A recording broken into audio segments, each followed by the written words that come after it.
Mr. Adnan Bukhari, if I say that the unifying figure that we saw at the convention in the Trump, that is all because of the two wars at the hands of Democrats, Ukraine war and Gaza war. And they are complacent specifically to the genocide happening in Gaza. Do you think the American election, which is usually about abortion, about immigrants and all that, has taken a turn because of the wrong policies of the Biden administration? Thank you so much. Thank you for having me on your program, and kudos to you for holding this very important dialogue. The reason we hold these dialogues is because we want the truth to come out.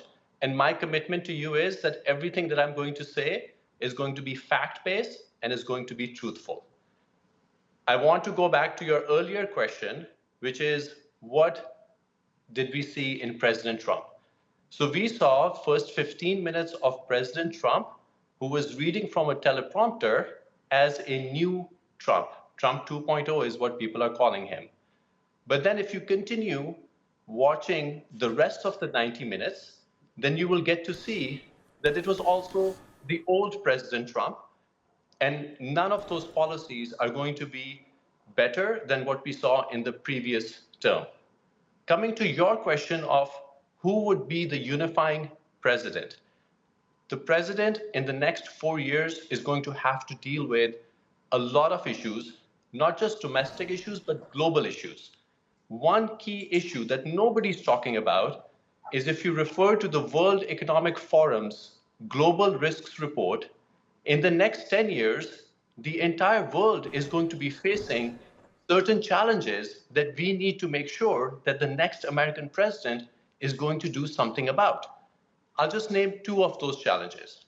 One is disinformation and misinformation that we can see starting several years ago and just getting worse and worse, and getting worse with AI advancements that we are seeing all around us. So who is going to be the party, who is going to be the president who can deal with misinformation and disinformation in the best way? The other big issue that we have, and it's a little bit of a longer term issue, is climate change. Climate change is going to cause massive climate displacements, and which party and which president is going to be best suited to unify us, because we need a global framework to help make sure that we can all come together. We are now facing a multipolar world. It is no longer 2 superpowers or 3 superpowers, it's many superpowers who have to be at the table. Mr. Adnan Bukhari, let me interject here. Let me interject here. Are you saying that while the babies are dying, while there is an active genocide happening, the priorities for the upcoming US president should be climate change and disinformation? I'm not saying that.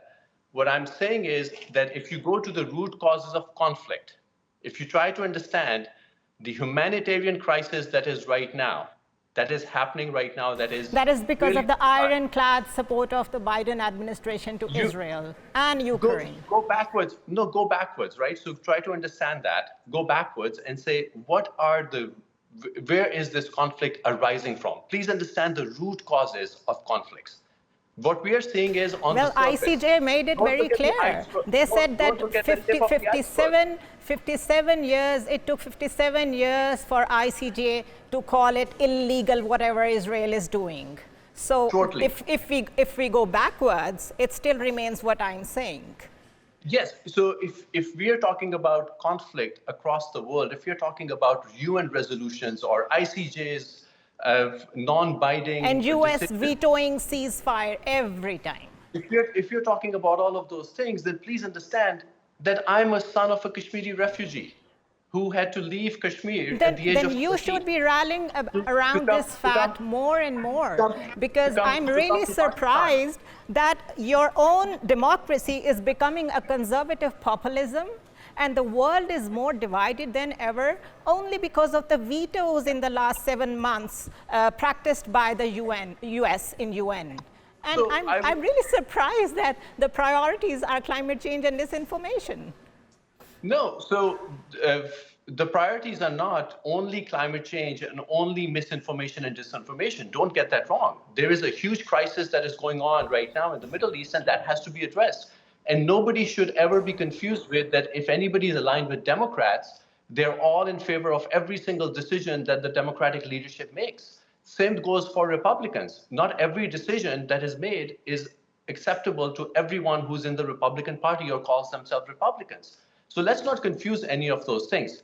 We can talk about Gaza, we can go into the details of it, but we have to understand that symbolic things are not, and this is United States responsibility, this is responsibility of the entire globe, particularly the leadership around the globe, to make sure that we move away I'm from sorry, Mr. symbolic Adnan. This is not symbolic. This is a real genocide. This is a real Holocaust happening right in front of us. Absolutely, And I'm not buying your argument here that this is symbolic.